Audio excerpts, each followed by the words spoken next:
चलिए स्टूडेंट कुछ, चलिए अब आपको अच्छा से दिख रहा होगा। तो कहने का मतलब ये है स्टूडेंट कि जो कोई भी ऑर्गेनिज्म है इस दुनिया में आया है, उसका एक सर्टेन लाइफ पीरियड है इस दुनिया में रहने का, और जो पीरियड है बर्थ से लेकर के नेचुरल डेथ तक का, उस टाइम पीरियड को हम लोग क्या बोलते हैं, लाइफ स्पान कहते हैं। यानी कि जितना भी ऑर्गेनिज्म है, अब देखिए, ये देखिए, इसके बाद वाला स्लाइड देखिए, यानी कि लाइफ स्पान क्या है कि the period from birth to the natural death का जो समय है उसको हम लोग क्या बोल रहे हैं, लाइफ स्पान बोल रहे हैं। एक ये फिगर को आप देखिए, इस फिगर में आप देखिएगा तो क्या हो रहा है, यहाँ ये बच्चा अपने माँ के गर्भ में है।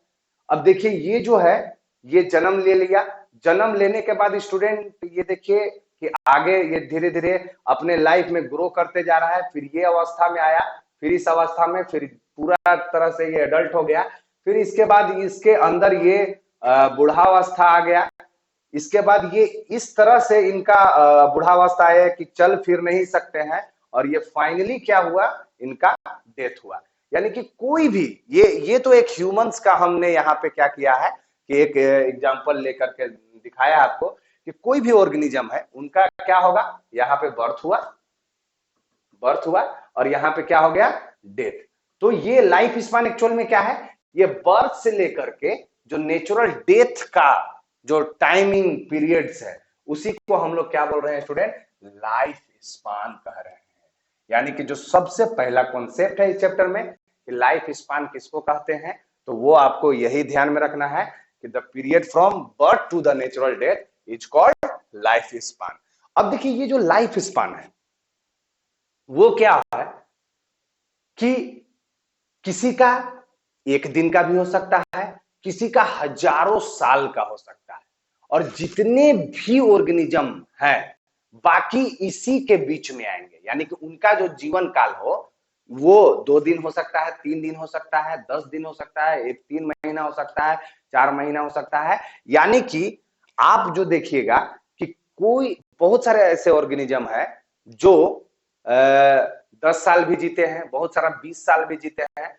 तो ऑर्गेनिज्म का लाइफ स्पान वेरी करता है, लेकिन मिनिमम जो है 1 दिन का हो सकता है। जैसे यहाँ पे आप लोग देखे होंगे कि 1 दिन जो जिंदगी जीता है उसका नाम है मे फ्लाई। मे फ्लाई का जो जीवन काल है वो मात्र 1 दिन का होता है।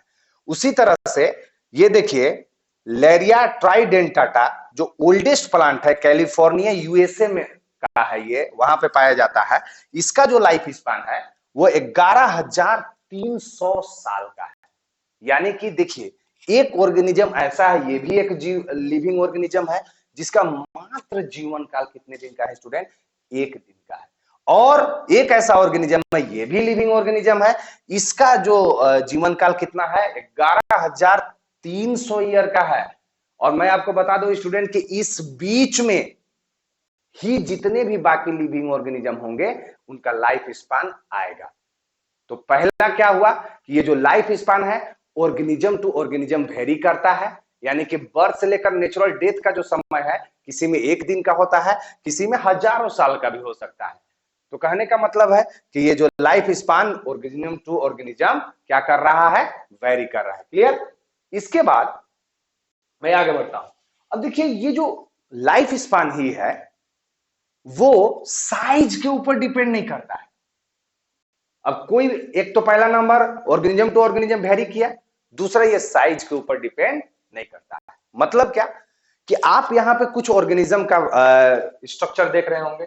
जैसे एक क्रो को मैंने लिया जिनका लाइफ स्पान कितना है, मात्र 15 साल, और ये पैरोट्स का 140 ईयर। यानी कि दोनों का साइज का अगर बात करें तो लगभग आपको क्या देखने के लिए मिलेगा कि ये दोनों का साइज लगभग सेम है, लेकिन देखिए लाइफ स्पान में कितना वेरी करता है। चलिए एक और एग्जांपल लेते हैं। अब ये पीपल का ट्री को ले लीजिए, देखिए कितना विशाल का है, कितना बड़ा है। और ये मैंगो का पेड़ तो आप लोग सब देखे होंगे, पीपल का भी पेड़ देखे होंगे, दोनों बहुत बड़े होते हैं, बट दोनों के लाइफ स्पान में देखिए कितना फर्क है। यानी कि इनका जो लाइफ स्पान है 2000 साल से 3000 साल का है, इनका जो लाइफ स्पान है वो कितना है, 100 से 150 साल का है।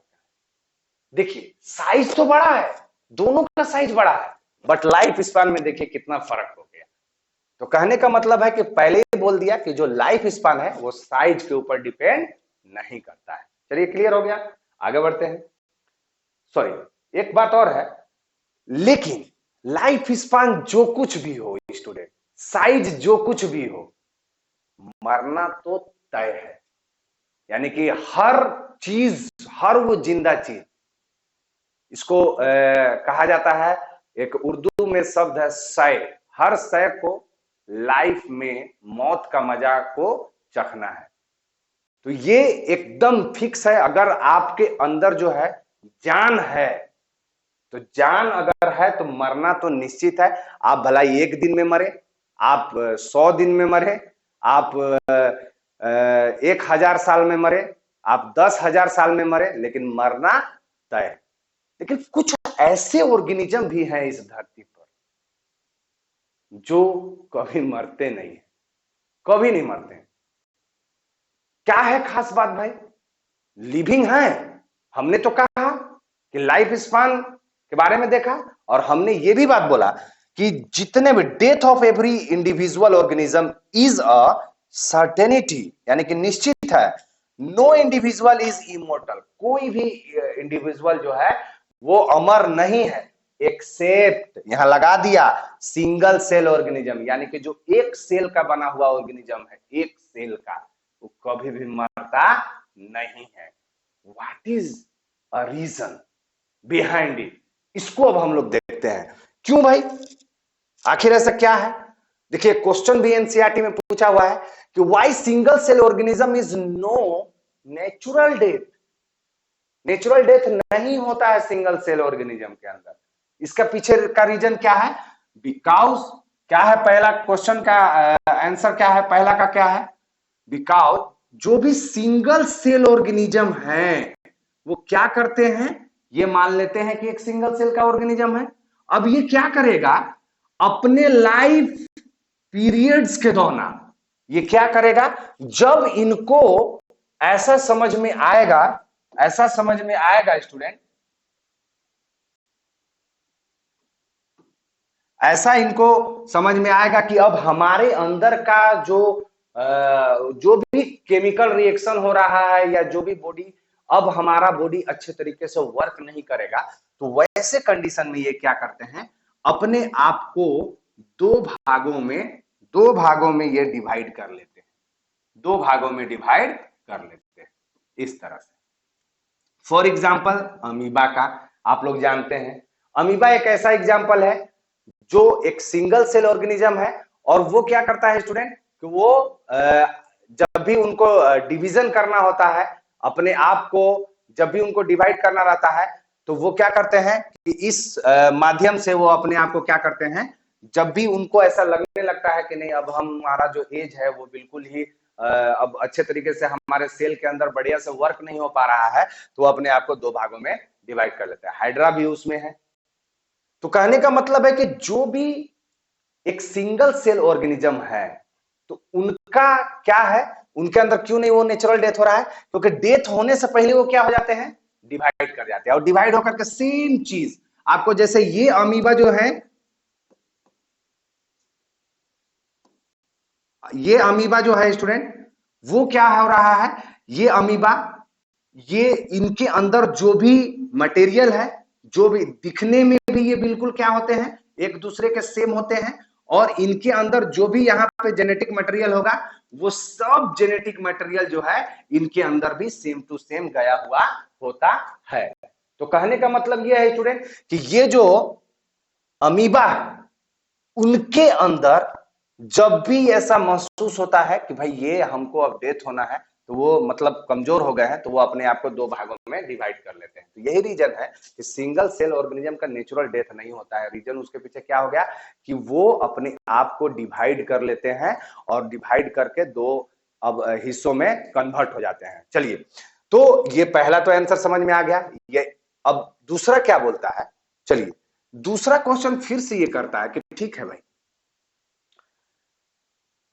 सभी ऑर्गेनिज्म का एक लाइफ स्पान फिक्स है, तो हमको ये बताइए कि इतने सालों से ये दुनिया बना, ये धरती बनी, यहां पे जीव आए और तब भी जीव मौजूद थे और आज तक जीव चलते आ रहे हैं। इसके पीछे क्या रीजन है, क्या कारण है कि तब से दुनिया बनी?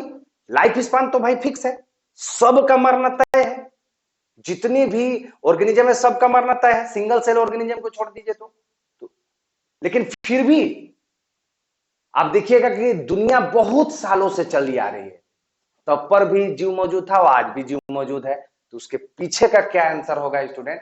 क्यों ऐसा हो रहा है, क्यों ऐसा जीव तब भी मौजूद था आज भी मौजूद है और वो अपने लाइफ के अंदर उसका डेथ हो जाता है लेकिन फिर भी आज तक मौजूद है? तो उसका एकमात्र एग्जाम्पल है दूसरे क्वेश्चन का, वो है रिप्रोडक्शन। वो करता है रिप्रोडक्शन करके क्या कर रहा है? अपने स्पीसीज के कंटिन्यूटी को मेंटेन कर रहा है। यानी कि जिस भी स्पीसीज का वो है उसके क्या कर रहा है? कंटिन्यूटी को क्या कर रहा है स्टूडेंट? मेंटेन कर रहा है। यानी कि स्पीसीज जब जन्म लेता है और वो आगे बढ़ता है अपने जीवन काल में, अपने लाइफ स्पान के दौरान, तो वो एक पीरियड्स के अंदर अपने अंदर रिप्रोडक्शन कर लेता है और जब रिप्रोडक्शन कर लेता है तो अपने जैसा ऑर्गेनिज्म को वो प्रोड्यूस कर लेता है। तो क्या होगा अगर ये ऑर्गेनिज्म नंबर अगर फर्स्ट जो है ये अपना लाइफ स्पान अगर आगे चल करके इसका कम भी हो जाए, इसका डेथ भी हो जाए, तो इसके इसी से प्रोड्यूस हुआ जो है ये जो है ऑर्गेनिज्म, ये क्या है? अभी भी धरती पर मौजूद है। इसीलिए स्टूडेंट हजारों साल से ऑर्गेनिज्म हर एक प्रजाति का आते चला जा रहा है, आते चला जा रहा है। तो कहने का मतलब है कि उन लोगों के अंदर क्या हो रहा है कि रिप्रोडक्शन एक ऐसी प्रक्रिया हो रही है जिसके अंदर वो क्या करते हैं? अपने जैसा एक ऑर्गेनिज्म को पैदा कर लेते हैं और वो मर भी जाएंगे तो कोई फर्क नहीं, उनके अंदर का जो क्वालिटी है, उनके अंदर का जो गुण है वो अगले नेक्स्ट जनरेशन में चला गया। तो कहने का मतलब है, देखिए क्या बोलता है कि हजारों वर्षों से प्लांट हो चाहे एनिमल की स्पीसीज हो, कैसे इतनी विशाल संख्या में आज भी हर अर्थ पर उपस्थित है। तो उसका क्या आंसर है? बिकॉज ये क्या कर रहे हैं? रिप्रोडक्शन कर रहे हैं। रिप्रोडक्शन करने की वजह से जो है स्टूडेंट आज भी उपस्थित है इस पूरे धरती के ऊपर, और जब तक ये करते रहेंगे तो जब तक ये दुनिया चलेगी तब तक इनका क्या होगा? अस्तित्व बना रहेगा और अस्तित्व इनका मौजूद रहेगा। तो रिप्रोडक्शन क्यों आया? रिप्रोडक्शन को लिविंग ऑर्गेनिज्म के कैरेक्टरिस्टिक फीचर में क्यों रखा गया? अब आपको समझ में आ गया होगा, वहां पर भी सर बताए होंगे और यहां पर भी। क्यों? क्योंकि ये क्या कर रहा है? स्पीसीज के कंटिन्यूटी को मेंटेन कर रहा है और जनरेशन आफ्टर जनरेशन क्या कर रहा है? वो अपने गुणों को ट्रांसफर करते चला जा रहा है। इसीलिए वो अपने जैसा ऑर्गेनिज्म को क्या कर रहा है? प्रोड्यूस कर दे रहा है। तो जिसके वजह से, और ये प्रोसेस का क्या नाम है? रिप्रोडक्शन। और इसी के बारे में तो हम लोग पूरा डिटेल से समझने वाले हैं। यानी कि जो लाइफ स्पान है उसके बीच में ये एक पीरियड आएगा, किसी भी चाहे एक दिन का ऑर्गेनिज्म जिंदा रहे, उसके अंदर मान लीजिए 24 आवर का है तो 12वां घंटा में ऐसा आएगा उसके अंदर कि वो रिप्रोडक्शन करेगा और रिप्रोडक्शन करके अपने जैसा ऑर्गेनिज्म को बनाएगा और वो क्या करेगा? वो अपने जैसा ऑर्गेनिज्म को प्रोड्यूस करेगा और प्रोड्यूस करेगा तो अब वो भी प्रोड्यूस हो गया, वो भी है। तो इसीलिए आज भी मे फ्लाई का प्रजाति जो है आज भी पाया जाता है। क्यों? क्योंकि वो क्या कर रहा है? रिप्रोडक्शन। तो चलिए देखते हैं कि एक लाइफ स्पान के अंदर जो है कौन कौन से स्टेज आते हैं और वो किस स्टेज में रिप्रोडक्शन होता है। तो सबसे पहला जो स्टेज है स्टूडेंट, वो कौन सा स्टेज है? आपका है जुवेनाइलिटी। यानी कि जब ऑर्गेनिज्म जन्म लिया, जन्म से लेकर के जब तक कैपेसिटी डेवलप नहीं हो जा रहा है रिप्रोडक्शन का, तब तक के पीरियड को हम लोग क्या कहते हैं? जुवेनाइलिटी। यानी कि जन्म से लेकर के वह जब तक उसके अंदर, आप एक शब्दों में समझे तो जब तक उसके अंदर प्यूबर्टी एज नहीं आ जा रहा है।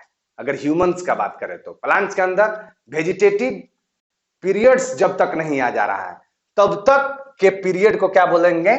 जुवेनाइलिटी। यानी कि सबसे पहला जैसे जन्म लिया तो वो किस पीरियड में चला जाता है, वो जुवेनाइलिटी में। इसके बाद किस पीरियड में जाता है स्टूडेंट, जब जुवेनाइलिटी खत्म होती है तो मैच्योरिटी फेज में चला जाता है, और वो मैच्योरिटी फेज में ही क्या करता है, रिप्रोडक्शन स्टार्ट करता है। यानी कि जीवन का वह अवस्था, पूरे लाइफ स्पैन में 4 स्टेज आते हैं, जिसमें पहला स्टेज तो जुवेनाइलिटी है, जिसमें रिप्रोडक्टिव ऑर्गन्स जितने भी हैं वो डेवलप होते हैं, और वो डेवलप होकर के इतना डेवलप हो जाते हैं कि वो अब रिप्रोडक्शन कर सकते हैं। तो उस अवस्था में, किस अवस्था में वो रिप्रोडक्शन करते हैं, जब मेच्योरिटी अवस्था रहता है तब। अब देखिए मेच्योरिटी आ गया, रिप्रोडक्शन कर लिए, तो अब क्या होगा, उसके अपने जैसा ऑर्गेनिज्म को प्रोड्यूस कर लिए। अब प्रोड्यूस कर लिए तो अब वो भी ऑर्गेनिज्म अपना किस फेज में आ गया, जुवेनाइलिटी में आ गया। अब वो जुवेनाइलिटी में आ गया, और ये किस फेज में अब चले जाएंगे, वो जैसे जैसे बड़ा होते जाएगा ये भी बड़ा होते जाएंगे, इनके अंदर क्या आ जाएगा, एजीन आ जाएगा। एजीन क्या है, तो बोलता है आप प्रोग्रेसिव डिटोरिएशंस इन द बॉडी, यानी कि बॉडी के अंदर लगातार आगे बढ़ने की वजह से, उम्र बढ़ने की वजह से क्या हो रहा है, डिटोरिएशन हो जा रहा है। यानी कि उनके बॉडी धीरे धीरे उतना अच्छा नहीं रह पाते हैं, उतना बेहतरीन नहीं रह पाते हैं जितना कि वो किस अवस्था में था, मैच्योरिटी स्टेज में था। तो उसको बोलते हैं एजिंग। और फिर वो और इतना आगे बढ़ करके इतना कमजोर हो जाते हैं कि उनके अंदर क्या आ जाता है, सीनेसेंस आ जाता है। यानी कि terminal irreversible stage of ageing, यानी कि एजिंग का वह अवस्था जो अंतिम स्टेज में पहुंच जाए। अंतिम स्टेज में जब पहुंच जाता है, यानी कि खराब होते होते इतना खराब हो जाता है कि वो आपस ठीक नहीं हो सकता है, और उस अवस्था को हम लोग क्या बोलते हैं, सीनेसेंस, यानी कि एकदम बुढ़ापा, जयीफी जिसको कहा जाता है। अब देखिए जैसे ही उसमें जयीफी हुआ तब तक वो जो ऑर्गेनिज्म प्रोड्यूस हुआ है वो मैच्योरिटी में आएगा। अब देखिए ये क्या हो सकता है, सीनेसेंस के बाद इसका क्या हो जाएगा, डेथ हो जाएगा। लेकिन फिर भी जो ऑर्गेनिज्म है वो अभी इसके द्वारा जो प्रोड्यूस हुआ है वो है। तो यही रीजन है कि ये 4 स्टेज में होते हैं, अपना लाइफ स्पान पूरा करता है, बट ये जो है रिप्रोडक्शन करके एक नए ऑर्गेनिज्म का निर्माण कर देते हैं इस मैच्योरिटी फेज में, जिसके वजह से ऑर्गेनिज्म आज भी तब से लेकर के आज तक स्टूडेंट यहाँ पे मौजूद है। अब देखिए जैसे डेथ हुआ, डेथ क्या है, senescence finally lead to the death, यानी कि ये डेथ अवस्था में चले गए। अब देखिए आगे बढ़ते हैं। इसके बाद ये फिगर आपको बहुत सारा एक्सप्लेन करेगा कि ये बच्चा है, ये देखिए जब इन्फेंट में गया, जन्म हुआ, फिर धीरे धीरे ये बड़ा हुआ, फिर ये और बड़ा हुआ, इसके बाद प्राइमरी स्कूल में जाना चालू किया, 12 साल तक ये जो है इस तरह से। तो ये जो ईयर है, यानी कि ये जो पीरियड्स है, यह जन्म से लेकर के यहाँ तक का 12th ईयर का, तो ये कौन सा पीरियड है, एक्चुअल में ह्यूमंस का हमने एग्जांपल लिया है, तो इसको हम लोग क्या बोल रहे हैं, जुवेनाइलिटी पीरियड है यार। ये क्या है, जुवेनाइलिटी पीरियड है, यानी कि इस पीरियड्स के अंदर, इसके अंदर बॉडी के अंदर ग्रोथ हो रहा है। आप देख रहे हैं बॉडी के अंदर ग्रोथ हो रहा है, प्लस इसके जो रिप्रोडक्टिव ऑर्गन्स हैं वो डेवलप हो रहे हैं, ताकि ये अपना जनरेशन को देख सके। फिर इसके बाद ये किस अवस्था में आता है, एडोलेसेंस अवस्था में आता है। फिर इसके बाद ये एडोलेसेंस में ही मैच्योर होना चालू हो जाता है, और ये मैच्योर होकर के एडल्ट अवस्था तक चला जाता है। फिर यहाँ देखिए 36 से 55 ईयर तक माना जाता है।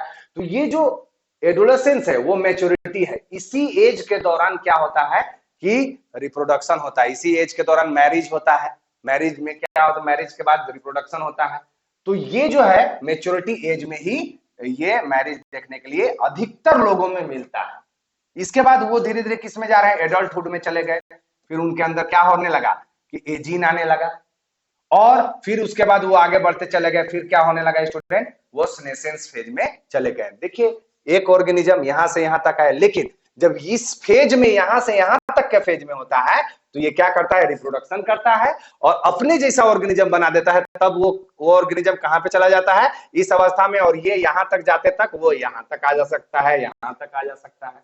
तो इस तरह से जो है आप देख सकते हैं कि इस फिगर में, उसी तरह से यहां पर भी फिगर में देख सकते हैं गर्ल्स का भी, कि इस तरह से कैसे गर्ल्स जो है अपने अवस्था को गुजारते हुए यहां तक ये पहुंच चुकी है। तो ये जो दोनों फिगर्स है वो क्या दर्शा रहे हैं स्टूडेंट, कि ये जो स्टेज है, चारों स्टेज को अच्छे तरीके से दर्शा रहे हैं। ठीक है, अब आइए, यही लाइफ स्पान का भी बात कर रहे थे, तब हम लोग आराम से रिप्रोडक्शन में चलेंगे। तो कुछ ऑर्गेनिज्म का एनसीईआरटी बुक में हमारा ये दिया हुआ है कि आपको इसको लाइफ स्पान को देखना होगा। तो ये एलिफेंट्स हैं, एलिफेंट का लाइफ स्पान कितने दिनों का होता है स्टूडेंट? तो आप यहाँ पे देखिएगा कि 60 से 75 सालों का होता है, 60 से 75 सालों का होता है। उसी तरह से अगर रोज का देखा जाए तो ये 10 इयर्स का होता है, 10 इयर्स का इसमें होता है। अगर डॉग का देखा जाए स्टूडेंट, देखिए इसमें डॉग का 25 इयर्स दिया हुआ है। तो आप ये अच्छे तरीके से, बटरफ्लाई का देखिए 1 से 2, क्रो का भी मैंने बताया था कि 15 ईयर का होता है, पैरोट्स का 140 इयर्स का बताया था। बनाना ट्री का कितने दिन का होता है स्टूडेंट? जो बनाना ट्री है आप देख सकते हैं कि उसका जो लाइफ स्पान होता है वो 25 साल का होता है, इस तरह से। काऊ का कितना होता है? ये भी 25 इयर्स का होता है। इसके बाद आप क्रोकोडाइल का देखिए 60 इयर्स का है। हॉर्स का आप देखिए कितने साल का होता है? तो लगभग ये क्या होता है, 50 टू 60 ईयर का ये होता है, 50 टू 60 इयर्स का होता है।